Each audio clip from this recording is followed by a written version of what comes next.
The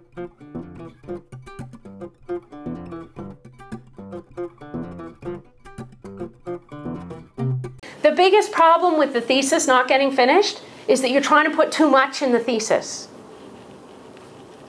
So somebody on my committee very early in my doctoral education said to me, start a file for all the papers you're going to write after you've done the thesis, right? Because as you're going along, I mean, as we know, we don't find answers, we just find more questions, right?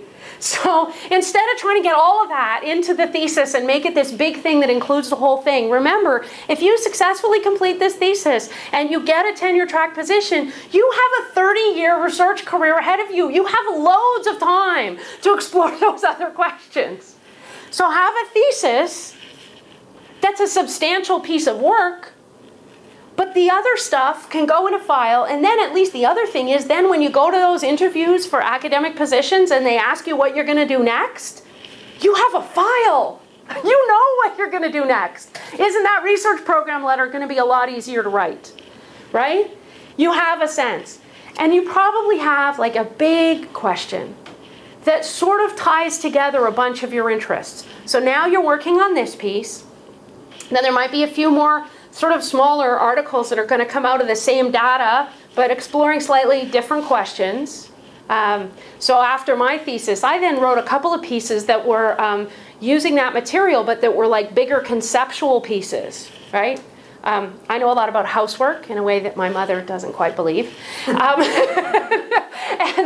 And I actually wrote a piece after, like several years after I finished my thesis, that was really kind of looking at the way that sociologists conceptualize housework in all that division of labor research that some of them do, and what was problematic about it based on the research that I had done. So sometimes there's those kind of questions that come out of the same research, but that don't need to go in the thesis. They might come out later. But then also you've raised other questions. You have another project. So you think about the big questions. My big questions were really about family and gender, right? Housework just ended up being a big piece of that, right? What are those big questions? And then try and conceptualize some projects that fit underneath. One of them's your thesis project. One of them might be the next project, like a little doable, something you can do with not a lot of money and support, but that will get you moving into the next thing. You might actually have some goals to do some bigger collaborative things that might involve building some relationships in the meantime that you can work towards. And you can start to imagine something that's going to look like a project I might apply for a standard research grant from SSHRC for once I'm in. Okay? And I think, and this is my personal advice, even if you feel under a lot of pressure to apply for a SSHRC when you start a tenure track position, that competition is very, very competitive. The amount of money has not grown. The demand has. Success rates right now are at about 30%. It is judged both on your publication record and your proposal. And I have seen a lot of people who apply early. Their proposal is still a bit, it looks early because you've got these big plans and you still haven't worked out what's really feasible in 3 years when you're a full-time academic. But often you don't have a lot of publications yet. And the time that you spent writing the proposal, you probably could have written a whole article. So I would suggest, as a way of thinking about, you've got a 5-year tenure clock for a reason. So if the first summer, the first couple of years, you're really working on getting stuff out from the thesis, publications, that kind of thing, and building that publication record, getting that kind of rolling, because the review times are long and all that kind of thing. You want to be sending stuff off, getting something going there, and thinking and planning a sort of bigger plan so that you can start to clearly delineate a 3-year project that you could do.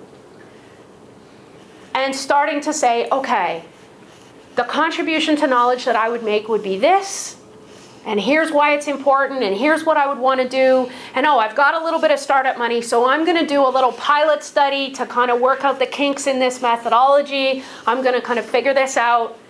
And then maybe they usually get appointed in Canada in July, right? So maybe after your second full teaching year, that summer, you can start saying, okay, this summer, look at my publication, I've got stuff out, I've got a couple other things under review. This summer, I'm going to write one more article, and I'm going to work on this proposal, and I'm going to submit a proposal in October. Right? You've got a more solid proposal, and you've still got plenty of time until your 10-year review comes up. So if you're not successful, you're going to get some comments, you're going to get a sense of where you fit in that ranking, because it's really competitive. And then you're going to be able to, right? Instead of applying too early and then getting discouraged and feeling like you have to keep applying and then feeling like, and I'm not getting any time to write the articles because I'm too busy applying for the grant. And yeah, you can see where you get a bit crazy, right? I don't want you to get crazy. You should stay sane, okay? You have more autonomy than most other professionals. You should not be nuts, right? You should be able to actually enjoy your work. That's why you came into it. And having that kind of program of research can help you. And being able to identify projects you can keep working on anyway, so you don't feel like, oh my goodness, if I don't get this money, I'm really, really stuck and I'm never going to get tenure and I'm going to have to go live in a cardboard box under a bridge. Right? You really don't want to end up there, okay?